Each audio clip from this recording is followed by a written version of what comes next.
This channel does not promote any violence, harmful, or illegal activities. All content provided by this channel is meant for an educational and information purpose only.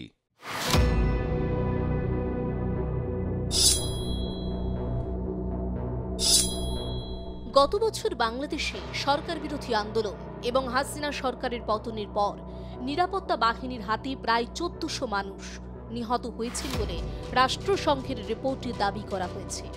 বুধবার এই report প্রকাশ করেছে রাষ্ট্রসংঘ। তারা বলেছে নিরাপত্তা বাহিনীকে চালিত করেছিল সরকারি দুজন।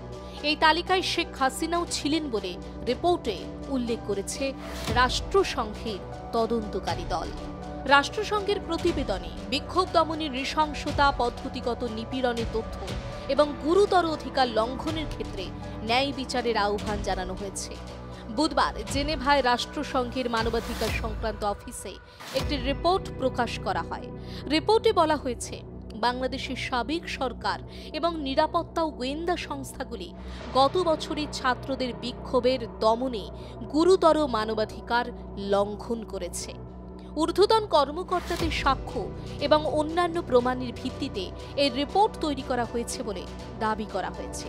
বিভিন্ন নির্ভরযোগ্য সূত্র থেকে প্রাপ্ত মৃত্যুর তথ্যের ভিত্তিতে প্রতিবেদনে অনুমান করা হয়েছে যে ১ জুলাই থেকে ১৫ আগস্টের মধ্যে ১৪০০ জনেরও বেশি মানুষকে হত্যা করা হয়ে থাকতে পারে। হাজার হাজার মানুষ আহত হয়েছেন এবং এদের অধিকাংশই বাংলাদেশের নিরাপত্তা বাহিনীর হাতে গুলিবিদ্ধ হয়েছেন। প্রসঙ্গত, ৫ আগস্ট শেখ হাসিনা সরকারের পতনের পর ৮ আগস্ট মোহাম্মদ ইউনূসের নেতৃত্বে অন্তর্বর্তী সরকার দায়িত্ব নেয়। তারপরও দীর্ঘ সময় ধরে নিপীড়ন, অত্যাচার চলে। আক্রান্ত হয় সংখ্যালঘুরা। বাংলাদেশ পুলিশ জানিয়েছে যে তাদের ৪৪ জন কর্মকর্তা নিহত হয়েছেন। জাতিসংঘের মানবাধিকার বিষয়ক হাই কমিশনার ভলকার তুর্ক বলেন, এই নৃশংস প্রতিক্রিয়া ছিল সাবেক সরকারের একটি পরিকল্পিত এবং সমন্বিত কৌশল, যা জনতার বিরোধিতার মুখে ক্ষমতা আঁকড়ে রাখতে চেয়েছিল।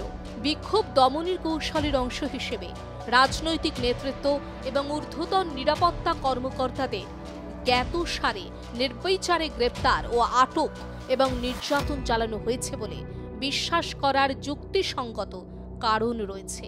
তিনি আরও বলেন, আমরা যে সাক্ষ্য এবং প্রমাণ সংগ্রহ করেছি তা ব্যাপক রাষ্ট্রীয় সহিংসতা এবং লক্ষ্যভিত্তিক হত্যাকাণ্ডের এক উদ্বেগজনক চিত্র তুলে ধরে, যা মানবাধিকার লঙ্ঘনের মধ্যে সবচেয়ে গুরুতর এবং যা আন্তর্জাতিক অপরাধও গঠন করতে পারে। জাতীয় নিরাময় এবং বাংলাদেশের ভবিষ্যতের জন্য দায়বদ্ধতা এবং ন্যায় বিচার অপরিহার্য। প্রসঙ্গত, অন্তর্বর্তী সরকারের প্রধান উপদেষ্টা মোহাম্মদ ইউনূসের অনুরোধে রাষ্ট্রসংঘের মানবাধিকার সংস্থা সেপ্টেম্বর মাসে একটি দল পাঠায়, যে দলে মানবাধিকার অনুসন্ধানকারী, একজন ফরেনসিক চিকিৎসক এবং একজন অস্ত্র বিশেষজ্ঞ ছিলেন।